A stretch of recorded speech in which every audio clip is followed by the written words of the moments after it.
true story told by Kayla. From Mississippi, people always say trust your gut, but most of us don't. We explain things away, call it stress, lack of sleep, imagination. That's what I did, until I couldn't anymore. I was 18 when we moved into the house on Levee Road, just outside of Pascagoula, Mississippi. It was one of those older homes with that southern charm look, white paint peeling off the shutters, vines creeping up the side, an old oak tree out front like something out of a ghost story. My mom called it a fresh start after the divorce. I called it creepy. The house had a third floor, an attic converted into a bedroom. My mom thought giving me the whole floor was cool. Private, quiet. That first night, though, I realized how alone I was up there. It didn't feel like a room. It felt like I was sleeping inside someone else's memory. The first few nights were weird. Not terrifying, just off.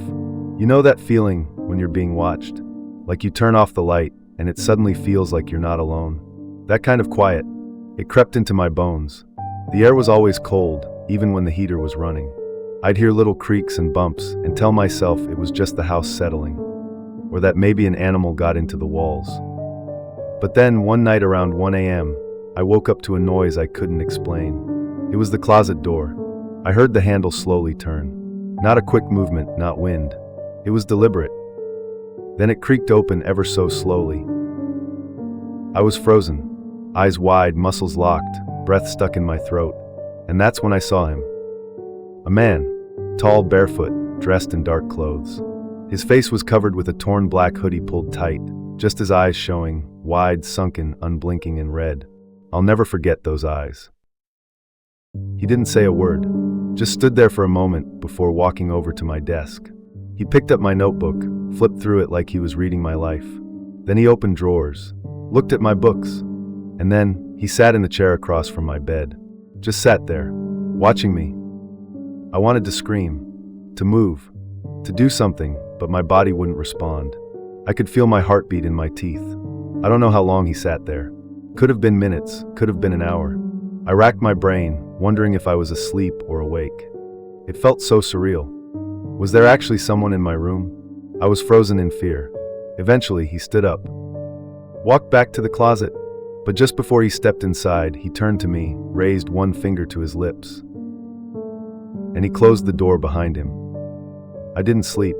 I didn't move. I just waited for morning. When I told my mom, she thought it was stress, a nightmare. She even slept upstairs with me the next night. Nothing happened, until 2 nights later. I was brushing my hair before bed when I noticed something in the mirror. The air vent above the closet door, it was slightly open, and I saw eyes, 2 wide eyes, staring down at me through the slats. I screamed. My mom came running, and this time she saw it too. We called the police. When they searched the attic and the crawl space, they found him. He'd been living in the walls. There were blankets, food wrappers, even drawings of me.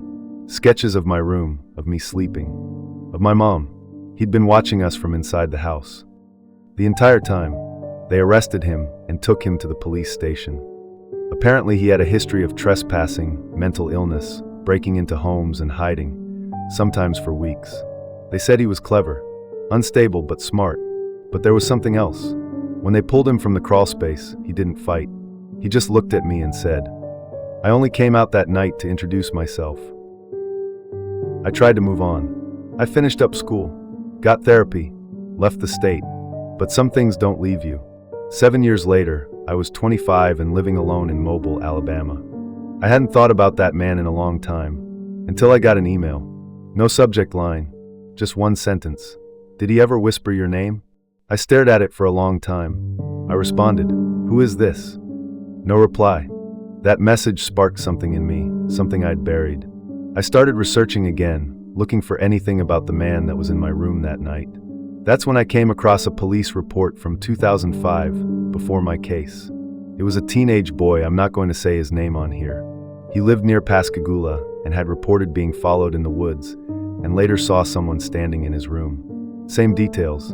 Same silence, same eyes. I found him online. He looked older, tired, like someone who never really stopped looking over his shoulder. We met at a diner just off I-10. We didn't make small talk. He recognized me instantly. "You lived in the house on Levee Road," he said. We shared stories. He told me about his cousin who lived there before him. She vanished for 2 days once, came back traumatized. She wouldn't talk about it. She slowly pushed everyone away. I haven't seen her since she moved. Then he told me something that made my stomach drop. The man that was there that night, he said. They moved him to a different facility last year. Then they lost track of him. I asked what he meant. They don't know where he is now. That night, driving home, I couldn't shake the feeling that I was being followed. I checked the mirrors, my back seat. I drove past my house twice just to be sure.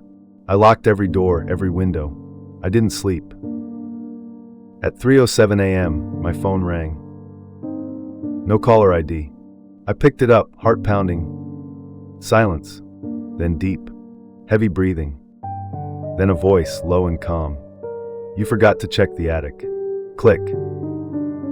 I haven't gone up there since. But this morning, I noticed something. The attic door. It was open. Just a crack.